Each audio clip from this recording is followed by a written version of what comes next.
દક્ષિણ ગુજરાતના ડેડિયાપાડામાં આદિવાસી ગૌરવ અભિવાદન રેલીનું આયોજન કરવામાં આવ્યું. નાયબ મુખ્યમંત્રી હર્ષ સંઘવીની ઉપસ્થિતિમાં અભિવાદન રેલીનું આયોજન કરવામાં આવ્યું. આદિવાસી ગૌરવ અભિવાદન સમારોહમાં મનસુખ વસાવા આક્રમક મૂડમાં જોવા મળ્યા.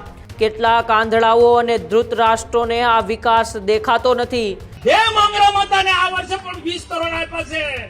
આ લલવાઓને કહેજો કે હિસાબ માંગે છે ખર્ચ સરકાર પાસે.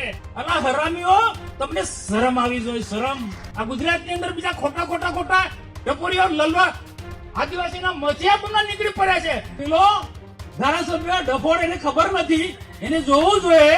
ઓટાની ઘટશે અમે માનીએ છીએ, સમયની સાથે બદલી થાય અને કેટલાક આંધળાઓને, આ ધૃતરાષ્ટ્રોને એ દેખાતું નથી. જુઠ્ઠી વાતો કરનારા લોકોને જડબા તોડ જવાબ આપવાનો છે. આપણે બારડોલીમાં સંમેલનમાં જાય તો શું કરે છે કે મારાથી ભાજપ વાળા ડરી ગયા છે. અલા લલવા, તારાથી કોઈ ડરે નહીં. કાયદો છે. અગાઉ પણ મેં કીધું ને આજે પણ કહું છું, જે અભાવ છે એ લુખ્ખો કહેવાય. આવનારી તાલુકા પંચાયત, જિલ્લા પંચાયતમાં એમને સુપડા સાફ કરી નાખવાના છે.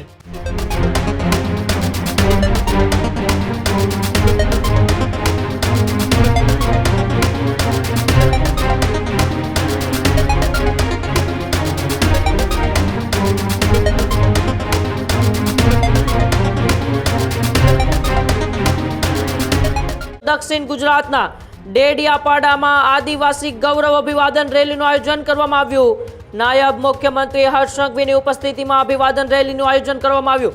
આદિવાસી ગૌરવ અભિવાદન સમારોહમાં મનસુખ વસાવા આક્રમક મૂડમાં જોવા મળ્યા.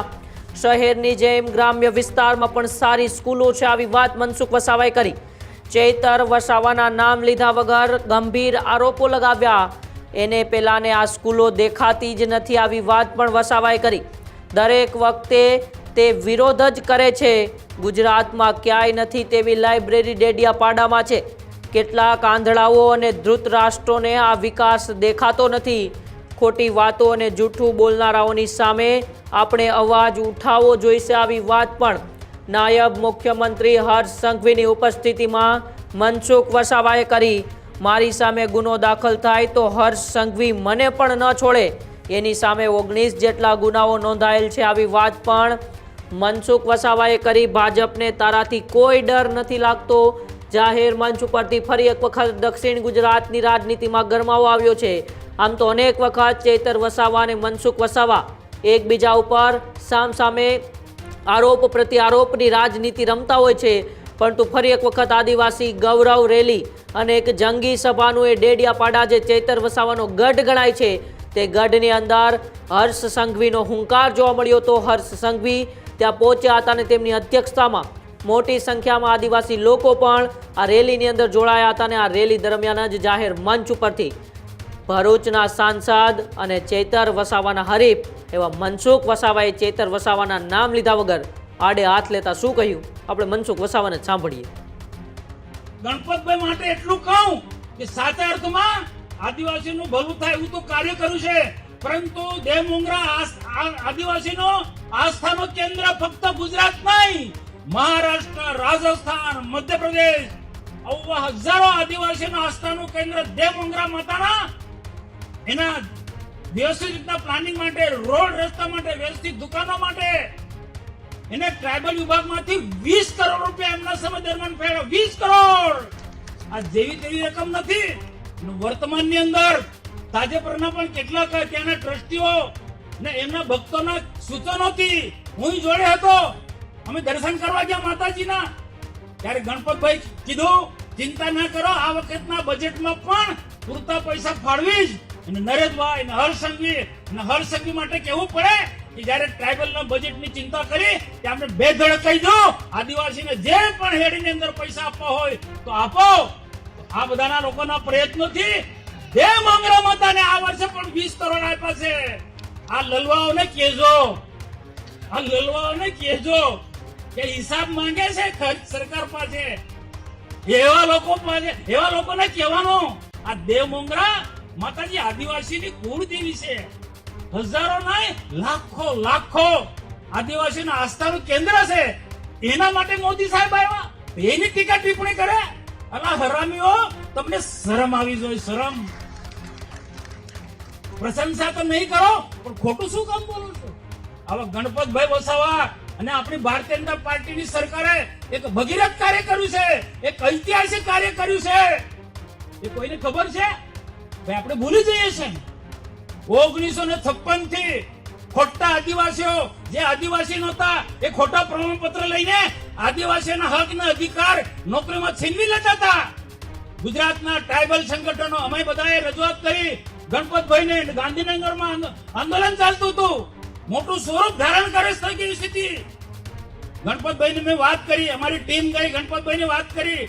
ગણપતભાઈ વિજયભાઈ રૂપાણીનું ધ્યાન દોર્યું અને એ વખતના આપણે વિજયભાઈ રૂપાણી સાહેબને નમન કરીએ. વિજયભાઈ અને જૈન લોકો છે ને ખરેખર આદિવાસીની ખૂબ ચિંતા કરે છે. આ જૈન પણ આદિવાસીની ખૂબ ચિંતા કરે છે, હરસંઘવી, અને વિજય રૂપાણી પણ આદિવાસીની ખૂબ ચિંતા કરતા હતા.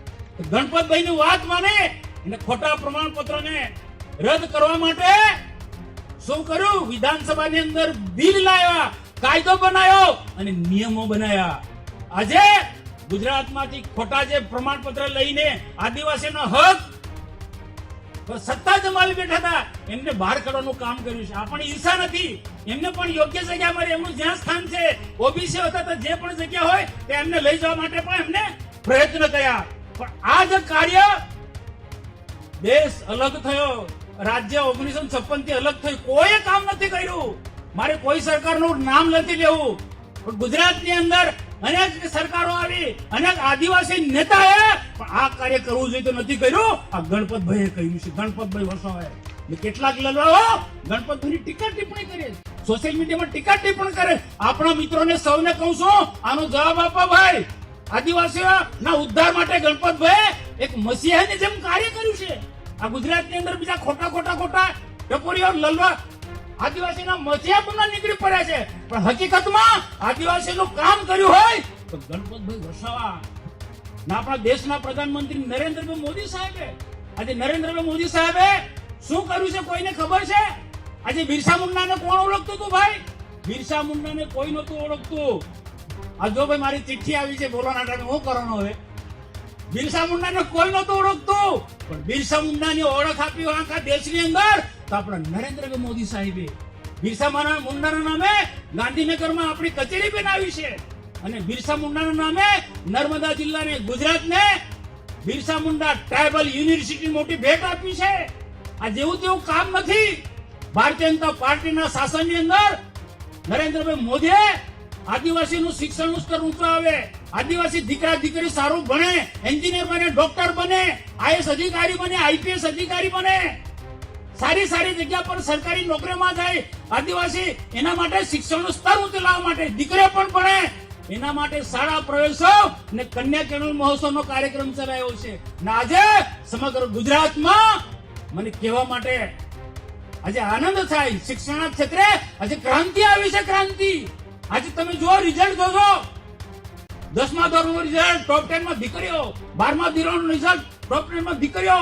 એટલે સાચા અર્થમાં શિક્ષણના ક્ષેત્રે આદિવાસી હોય, ઓબીસી હોય, દરેક સમાજના લોકો યોગ્ય શિક્ષણ પ્રાપ્ત કરે ક્ષમતા પ્રમાણે એ પ્રકારનું ગુજરાતની અંદર એક નિર્માણ કર્યું છે, વાતાવરણનું નિર્માણ કર્યું છે.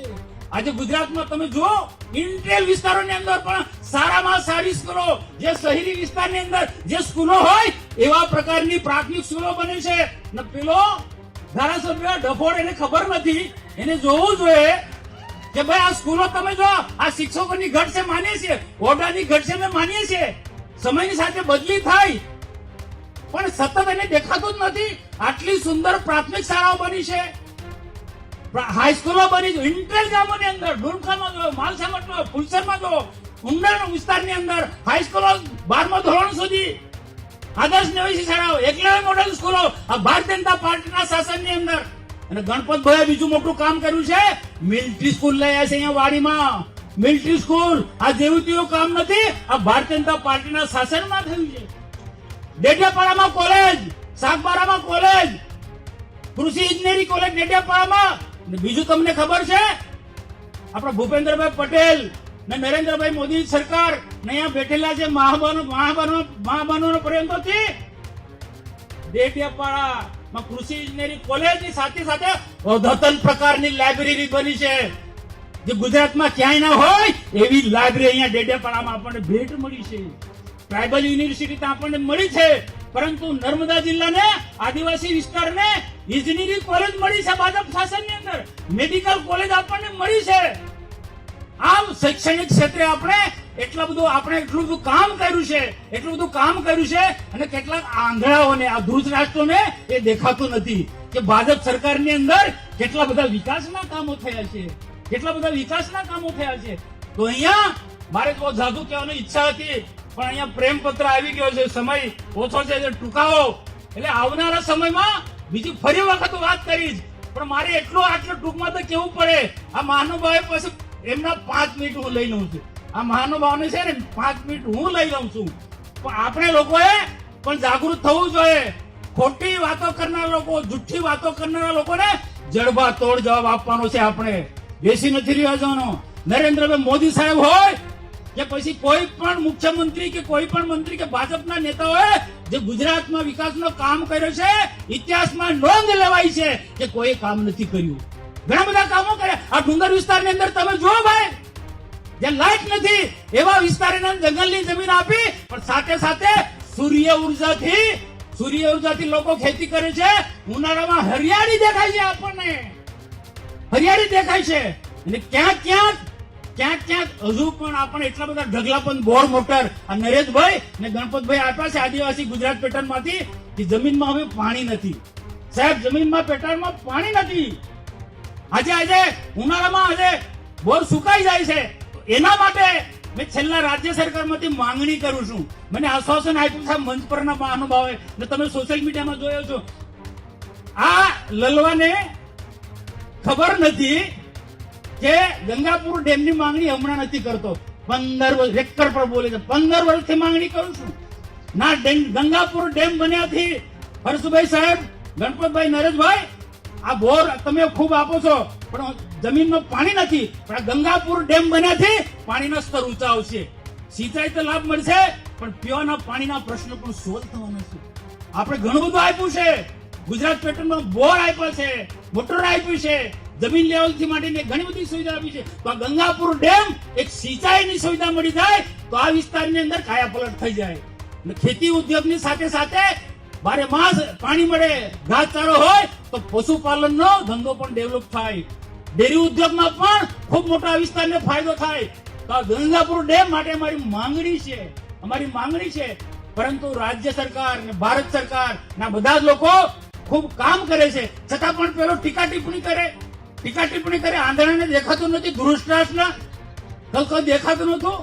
અરે અને તે ખરું, પણ કેટલી ટીકા ટિપ્પણી કરે છે. અને દાહોદમાં સંમેલનમાં જાય તો શું કરે છે, બારડોલીમાં સંમેલનમાં જાય તો શું કરે છે, છોટાઉદેપુરમાં જાય તો શું કરે કે મારાથી ભાજપ વાળા ડરી ગયા છે. અલા લલવા, તારાથી કોઈ ડરે નહીં, પણ એના જે ગુના છે અહીંયાથી કેમ તડી પાડશે તમને બધાને ખ્યાલ હોવો જોઈએ. ને તમને ખ્યાલ છે, પણ લોકોને કેવું જોઈએ. 19 જેટલા ગુના છે દેશ અને ગુજરાતની અંદર. ભાજપ શાસનમાં કાયદોની વ્યવસ્થા મજબૂત છે. મનસુખ વસાવા ગુનો કરે ને તો આ હરસંઘ મને પણ ના છોડે. કાયદો એ કાયદો છે ભાઈ, કાયદો છે. એક ધારાસભ્ય બની, એક આગેવાન થઈ ને કાયદા હાથમાં લેવાના પ્રયત્ન કરે. 19 જેટલા ગુના છે. કેટલાક ફોરેસ્ટ અધિકારીને ઘરમાં બોલાવી ને ગેંજીને માર્યા છે, કેટલાક પોલીસ અધિકારીને માર્યા છે, જીબીના લોકોને માર્યા છે, કેટલાક સામાજિક કાર્યકરોને માર્યા છે. અને છેલ્લો ગુનો હમણાં સંજયભાઈ વસાવા, તાલુકા પંચાયતના પ્રમુખ, એક્ટિવિટીની મીટિંગ હતી, વાદ વિવાદ થયો. વિવાદમાં ચર્ચા કરો, તમારે જે પણ હોય વાત કેવી જોઈએ, પણ એને શું કરવા સમજો બધા ભાઈઓ બહેનો ને અન્ય લોકોને પણ કહો. આ સંજયભાઈ સામે જવાબ આપ્યો તો એને મોબાઈલ છૂટવામાં આપ્યો. હરસંઘવી સાહેબ એને મોબાઈલ છૂટવામાં આપ્યો ચૈતરભાઈ વસાવાએ. અને તેથી સંતોષ ના થયો તો પાણી પીવાનો કાચનો ગ્લાસ હતો તે ગાજ છૂટવો. આ તો સારું કે માથું આમ કરી લીધું, બાકી શું દશા હતા સંજયભાઈની. તો સ્વાભાવિક છે કે સંજયભાઈ ને આપણા મોતીભાઈ બધા ત્યાં કાચના સાક્ષી હતા. મોતીભાઈ, શંકરભાઈ બધા લોકોએ કીધું ભાઈ સંજયભાઈ ફરિયાદ આપી દો. ને સંજયભાઈ ફરિયાદ આપી ને એ ફરિયાદના કારણે પોલીસ કાર્યવાહી કરે ભાઈ. કોઈ ફરિયાદ આપે તો પોલીસની ફરજ છે એટલે ફરિયાદ નોંધાવે. પોલીસે ફરિયાદ નોંધ્યા 19 જેટલા ગુના છે ને 19 જેટલા ગુનાના કારણે આજે એને તડીપાર થવું પડ્યું, જેલમાં જવું પડ્યું. ને જેલમાં જાય તો જેલમાં જે વર્ણન કરે, અલા ભાઈ જેલમાં જે જાય તે જે કેદીઓને બધાને ભોગવવું પડે એ તને પણ ભોગવવું પડે. શું કામ એમાં ગુના કરે અને માથે પાડે ભાજપ માથે, અમારા માથે કે અમારાથી ડરે છે કે મને જેલમાં મોકલે. હા, તારાથી કોઈ ડરતું નથી ભાઈ, ને એવું કોઈ ડર પણ નથી. આ ગુજરાતમાં કાયદોનો વ્યવસ્થા મજબૂત છે, કોઈ કોઈની દાદાગીરી નહીં ચાલે ભાઈ. ભાજપ વાળો દાદાગીરી કરતો હોય તો સરકાર તેને પણ નહીં છોડે, તેને પણ છોડે. આજે મારે એને એમ કેવું છે, આમ આદમી પાર્ટીના નેતાઓને એમ કેવું છે, છાસ વાળા લોકોને ગેરમાર્ગે દોરો. ભ્રષ્ટાચાર જાતે કરે, તપાસ માંગે અને તોડ કરો. ને ભ્રષ્ટાચાર કરો, તપાસ માંગવાની અને તોડ કરો. સમય પર લાખો રૂપિયાના ઉઘરાણી કરી છે એવા મારી પાસે ડેટા છે. ડેટા જરૂર જડે તો તે દિવસે હું જાહેરમાં આપવા તૈયાર છું. આજે ધારાસભ્ય તરીકે લોકોને શું કેવું જોઈએ? સારા સંસ્કારની વાતો કરવી છે, બહેનો પણ સંસ્કારની વાતો કરવી જોઈએ. પણ છોટાઉદેપુરમાં જાય, નેત્રંગમાં જાય તો શું કરે? આદિવાસીનું શું કે? બધા આદિવાસીઓ, બધી બહેનો મુઠ્ઠી વાળો, બધી બહેનો આદિવાસી બહેનો બધી મુઠ્ઠી વાળો ને શું કે? આ આદિવાસીને સંસ્કાર છે ભાઈ. આ સંતોને પૂછું, આ અબોબો કરે એ સંસ્કારી માણસ છે? એને લુખ્ખો કહેવાય. અગાઉ પણ મેં કીધું ને આજે પણ કહું છું, જે અભાવો છે એ લુખ્ખો કહેવાય. ધારાસભ્યને સોંપે ભાઈ, અરે યુવાનોને યોગ્ય દિશા આપ. જે અમારા હર સંઘવી સાહેબ યુવાનોને યોગ્ય દિશા આપે છે, પ્રશાંતભાઈ યુવાનોને યોગ્ય દિશા આપે છે, નરેશભાઈ અને ગણપતભાઈ વિકાસના કામો કરે છે. આદિવાસીનો સાચા અર્થમાં આદિવાસીનો વિકાસના માર્ગે લઈ જવાની વાત કરે, એવી વાત કરે ને ભાઈ. તો આવા લોકોને ઓળખવા પડે. આવનારી તાલુકા પંચાયત, જિલ્લા પંચાયતમાં એમને સુપડા સાફ કરી નાખવાનો છે. જો કેન્દ્રમાં ભાજપનું શાસન છે, કેન્દ્રમાં નરેન્દ્રભાઈ મોદીનું શાસન છે, ગુજરાતમાં ભૂપેન્દ્રભાઈ પટેલનું શાસન છે. અત્યાર સુધી તો ઘણા વિકાસના કામો કર્યા છે, પણ આના કરતા પણ હજુ વધારે વિકાસના કામો કરવાના છે. સરકાર કરોડો રૂપિયાની ગ્રાન્ટ આપશે, પણ નીચે તાલુકા પંચાયત ને જિલ્લા પંચાયત ને સરપંચો પણ આપણે હોવા જરૂરી છે. એટલે બધાને અપીલ કરીશું કે આપણા આવનાર તાલુકા પંચાયતમાં, જિલ્લા પંચાયતમાં આ ખોટા પ્રચાર કરનારા, જુઠ્ઠો બોલનારા લોકોને, ગેરમાર્ગે દોરનારા યુવાનોને ગેરમાર્ગે દોરનારા લોકોની વાતમાં નહીં આવતા. ભારતીય જનતા પાર્ટીની સરકાર વિચારધારામાં માનનારી પાર્ટી છે, સંસ્કારી પાર્ટી છે, એની સાથે રહેવાનું. ને તાલુકા પંચાયત ને જિલ્લા પંચાયતમાં પણ એમને સત્તા આપવાની છે. ને સત્તા થકી અમે સેવા કરનારા લોકો છે. તો આ પ્રસંગે આપણે વિનંતી કરીશું કે મારી જે અપીલ છે એ અપીલને બધા માન્ય કરજો ને લોકો સુધી આ જે વાત છે જન સુધી પહોંચાડજો. એ વાત સાથે મારે પૂર્ણ કરું. સૌને નમસ્કાર. ભારત માતા કે જય હિન્દ.